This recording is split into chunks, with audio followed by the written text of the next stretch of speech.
Paulo, itinaon nga ba sa birthday ni Kimi ang pamamanhikan? Avelinos family, present.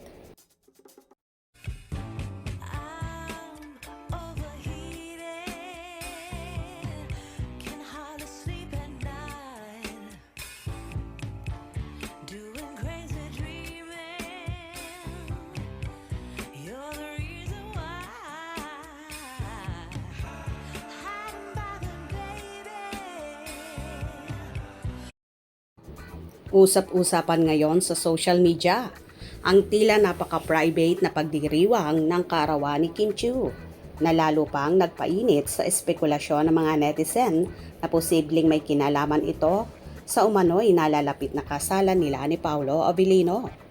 Say ng mga netizen, malakas ang kutob ko, may kinalaman ang preparation sa wedding. Maraming napapaisip, first time nag-celebrate ng birthday si Kimi na sobrang private, exclusive, for family lang.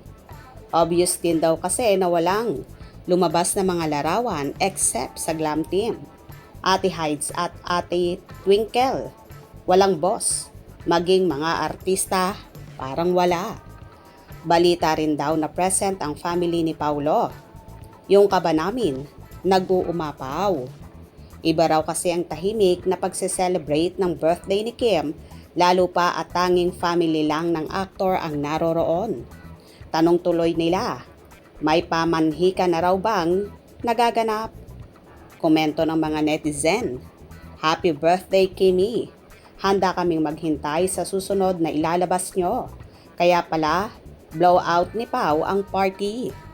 Yes, officially, a private occasion kasi. It's outside, SB. Sama sa prenuptial memories sigurado. Oo nga, si Pau lang ang celebrity na nandun. Hinanap ko ang It's Showtime family niya at yung mga big bosses ng ABS-CBN, lalo na si Direk Loren. Wala.